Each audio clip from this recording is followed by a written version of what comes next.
Hi, I'm Daniela Cruz, and welcome to Art This Week.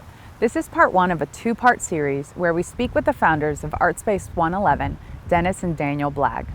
The two brothers share their history and the history of Artspace111. Now for Art This Week.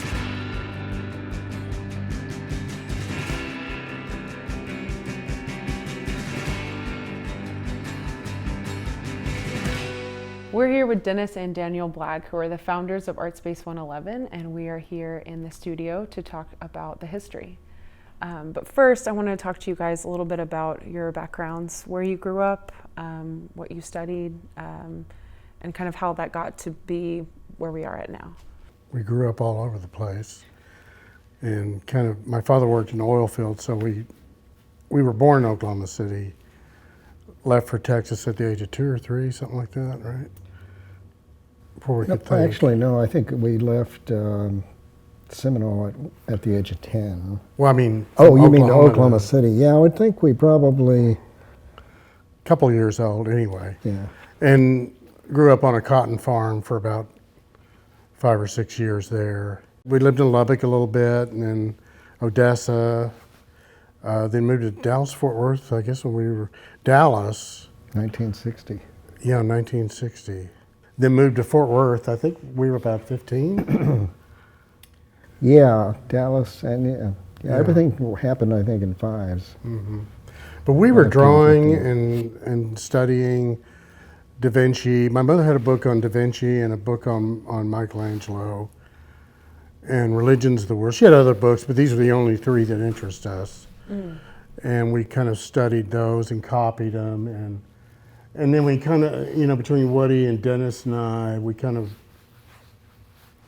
were always drawing and stuff to see who could do the best whatever. Best cowboy, best horse, best rattlesnake. Just anything, the things that we lived around back out there. Sure. That's what we really got into. So it kind of grew almost out of like a brotherly rivalry in a way? It was kind of it was just not so much a rivalry, but a competition. Right, Who could do the best. And of course, Dennis always won. And he just had something, stuff he's still doing landscapes to this day. Yeah, stuff that I struggled for, he would just dash off, without any effort and so wonderfully, incredibly. But yeah, that's kind of where, it always seemed like we would get yanked out of class to do the backdrop for the school play and stuff like that. It was kind of an identity that we had. We got used, man. Yeah, the life of an artist being used. Well, people did. Yeah, we were hired guns in school. People wanted us to draw. And it was always a part of us. Even as we got older, is what we did. And we did a stint for some commercial art for TV station and other stuff. And then the Army got us, and we became assigned as military illustrators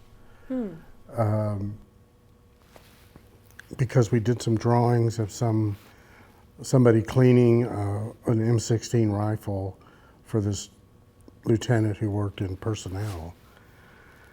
And Dennis wound up in Korea, which is where you had your first show, right? Yeah, Korea was Wow. First time I showed at New York. And I spent a year in Vietnam as a combat artist, which was $1 million experience you wouldn't pay a penny for, but it was interesting. It was really interesting. And then once we got out, we were just working odd jobs and stuff like that and painting on the side. And y'all were back in the DFW area at that point? Okay. Came back here. Yeah. And I was working at the post office and doing watercolors at night. And they started selling.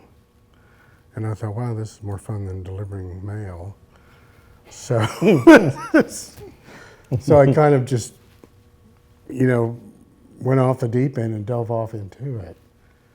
And so we were sort of always from the wrong side of the tracks and that kind of thing, and not, plugged in socially or whatever. But we loved art, we loved doing it, and we communicated with each other through it.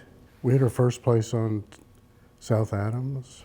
Yeah, that was a space house actually was upstairs, and we shared a space there that was interesting. Was it just you two, or what other artists were Well, involved? Woody came on board. It was just, it was like the upstairs of a 2-story big house, but it was a ramshackle place. It was a mess of a condition, but we didn't care. We just wanted to Right. work there. So Doug was with us, and you and Woody and I, and Doug and I lived there, which was a funny place, and it was right across from the morgue. Was. Right next to that was Jerry's Art Flick Theater, which was like a X-rated theater or something. Could always So- drop your bad art off and Yeah. over at the morgue. But it was, I don't know, we were there a couple of years. Yeah, I would say so. Yeah, Several and I years, worked in a actually. little room. They had rooms also that we just used the rooms for that. And Doug and I slept on cots. Then at some point I started looking. I remember I went to Dallas and 500X was going, and Richard Childress was the guy that started it. And I chatted with him, and I really liked that whole idea. And I thought it'd be kind of cool if somebody could do that in Fort Worth. And we started in a building on Grove Street,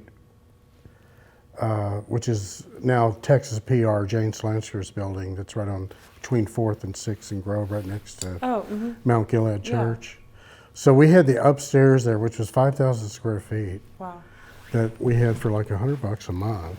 Oh, that was great. Yeah. And Well, And- what time would this have been? What? this was the late 70s. And we kind of, I think that's kind of when Mimi Kilgore came kind of into our lives, and she was a purchasing agent for Texas Commerce Bank at the time. Yeah, she was responsible for putting together their collection. What they would collect for their banks around the state. And Which was funny, back then the corporations seemed to do more collecting than they do now, or have. They There was did, just a yeah. period of time there. Yeah. They were. They were buying a lot. They were Yeah, doing during the that. 70s and 80s, that we got into a lot of corporate collections. I don't know how, word of mouth or what, but we did wind up in some pretty good collections over the time. And we were there, 3 years? Something like that. We were there until 80. And then in 1980, that building got purchased by Jane Slansker, and we had to kind of clear out. This building, which Doug and I had looked at earlier, it had suddenly come open, and it was for rent. And so I called the guy, and he said, well, I'm meeting a guy down there. He's going to do a boxing gym. But if he doesn't show up, and you do, and he didn't show up, and I did. And I had the money, and so we cut a deal, and that's when we started here. And there wasn't a wall in the building at the time. It was just, it was open, right? It was just an open barn. Both floors were totally open. And they had been making, I think they'd been making ceramic sinks. Or remember all those sinks that were laying around and stuff? Yeah. Because it was initially a furniture store. It was initially a furniture in like store. 1911 or? Yeah, 1911. And we kind of became friends with Frances Callison, who owned it. Okay. And she was in San Antonio, their family, but it was called her name was Frances Rosenthal, her maiden name. And I think it was Rosenthal Furniture that was downtown. She collected miniatures, Persian miniatures and art from the Far East and stuff like that in the Middle East. And so it, kind of became friends, and she was real happy that artists were here. And we were here at first. It was a really huge place. Yeah. And wide open. And so we kind of slowly brought artists in. First artist was what, Susan Harrington? Cindy Holt, I think, was the Cindy first Holt was one first. to join us. Well, Susan was here before Cindy. Was she? Yeah. I don't remember that. I remember Cindy being the first one. So y'all kind of slowly brought on artists after you got in this space. You Yeah. had more space to work Yeah. with. Yeah, and I think at the high point we probably had 7 or 8 artists working throughout the building, and artists came and went. You know, it just sort of was whatever it was. And I know studio was always, and we didn't charge hardly anything.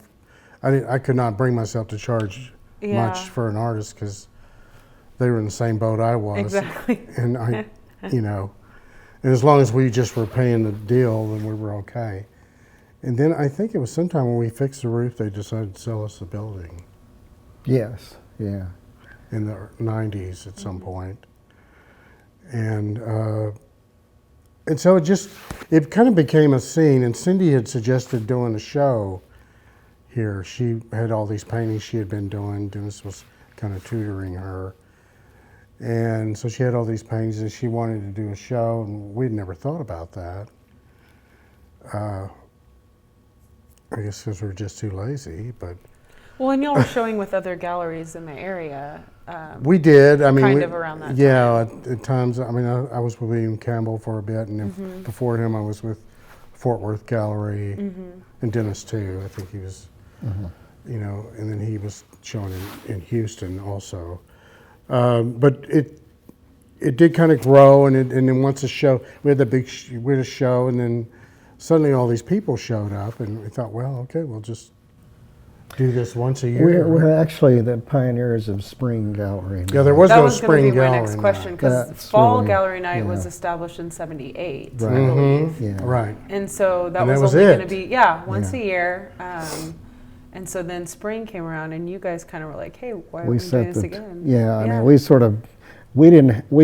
actually weren't open for fall gallery night. We simply just did spring opening, and we had these huge crowds. I mean, it was just wall to wall people in here, and it was insane. And I think everybody else said, "Wait, maybe we ought to do this too in the spring." So, so then we kind of started the movement towards a spring gallery night. And all of your shows that I was reading about early on were group shows of obviously whoever the artists were. Right. We didn't really in have a studios. gallery per se. It was just whoever was working here at the time was who we, you know, showed. And then every now and then we'd drag somebody off the streets in, and Yeah. like we did you.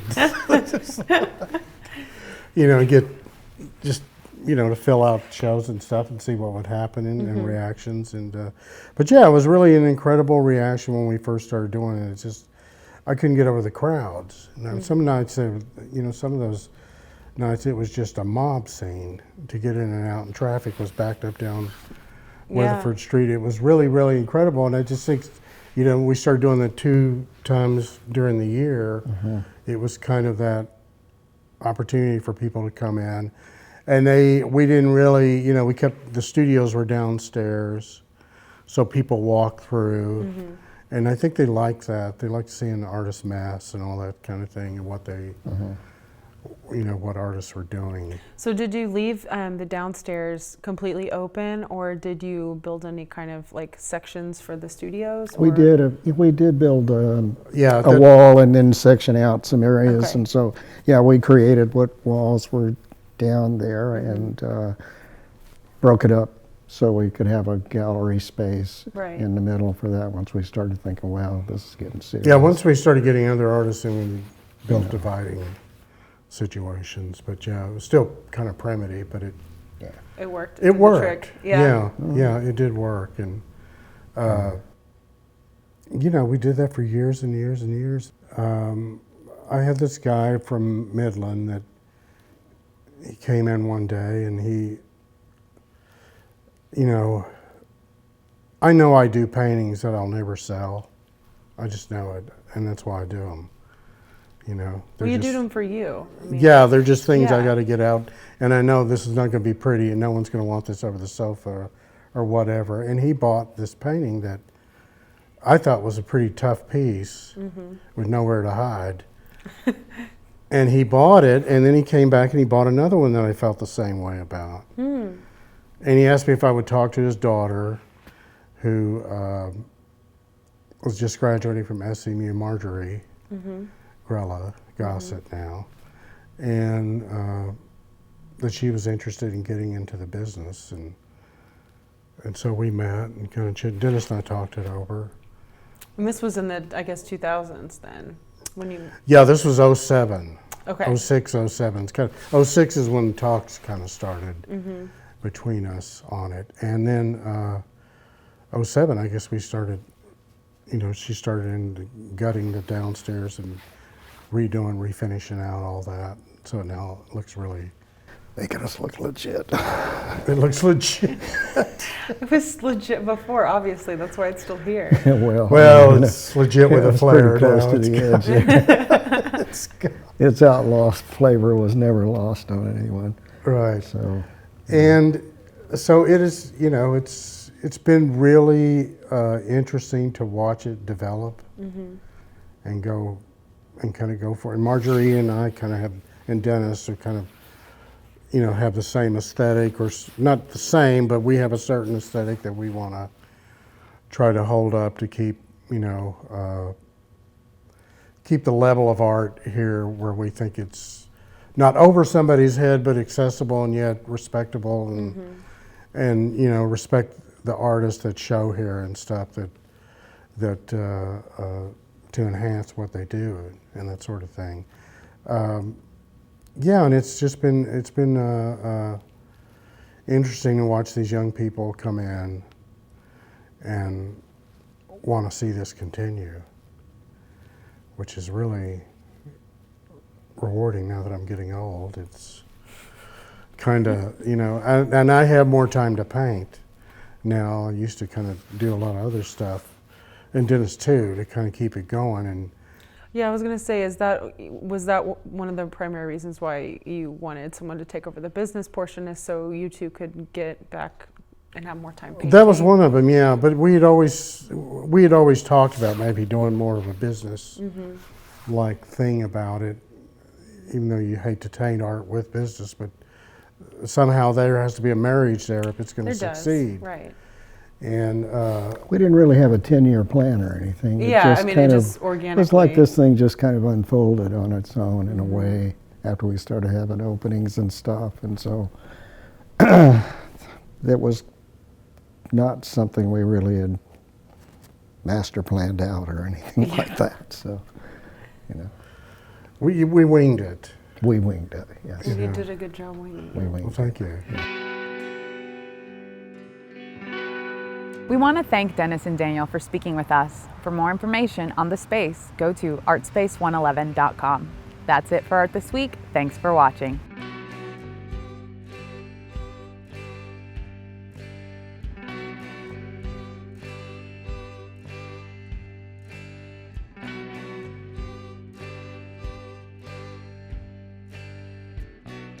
I still got your Polaroid.